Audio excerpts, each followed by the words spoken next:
weather outside makes this a great time of year to explore some new things inside, and we found a great place to start. That's right. The Muskegon Museum of Art is filled with all kinds of treasures, including a brand new exhibition that's opening tomorrow. Joy's on the lakeshore now, and being a huge baseball fan, she's just the perfect one to check this out. What's brewing, Joy? Well, I know you girls are gearing up for football this weekend, but I can't wait for the baseball season to begin. And this is a great place to get started, even before spring training, right? If you need a baseball fix, this is a place to be starting tomorrow.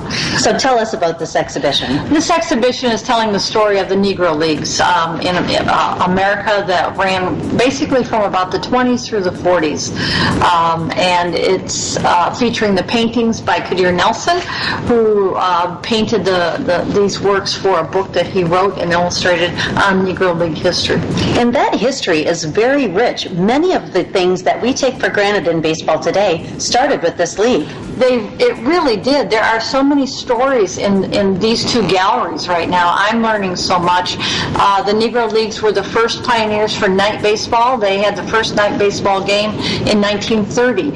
The Major Leagues didn't do night baseball until 1935. They actually invented a portable lighting system. I mean, there's stories like that are in these galleries right now that are just fascinating. And there are some real connections to Michigan and West Michigan. There are. We have been able to put together some information on two of the players, Frank Barnes and Elston Howard, that actually played for the Muskegon Clippers in the 50s. They were signed on to the Yankee Farm Club, which was the Muskegon Clippers, and due to some great community folks, we've got photographs and a little bit of their story. Frank Barnes went on to the St. Louis Cardinals ultimately, and Elston Howard played for the Yankees.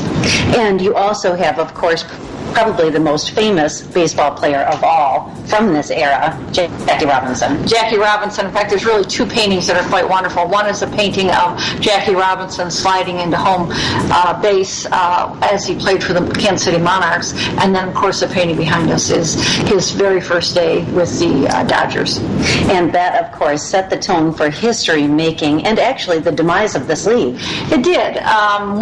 Once the leagues were integrated, the focus of the public really shifted from the Negro Leagues, which were very popular. When they came into a town, people went to those games because they were exciting. But the focus really shifted then to the African American players on the major teams.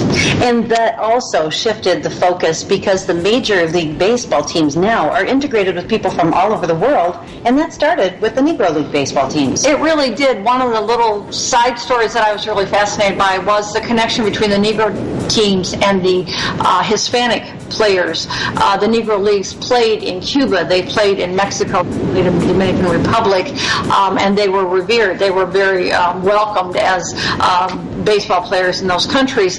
But the tradition of the Hispanic interest in baseball really was augmented by all of that. It's terrific. You can learn more about this history here at the Muskegon Museum of Art. Thursdays are free, thanks to Meyer, and this exhibition does open tomorrow, which is Thursday. So come on and check it out. We've got all the information on our website. Back to you. I think Joy may be spending some extra time there, to be kind of among the first to be able to go through it, being a huge fan of baseball. Well, and a nice opportunity to visit the lakeshore. Sure. A great destination, maybe have some lunch while you're out there, do a little shopping, make a day of it, right? Mm-hmm. Definitely. Stay with us. We'll be right back. That's West.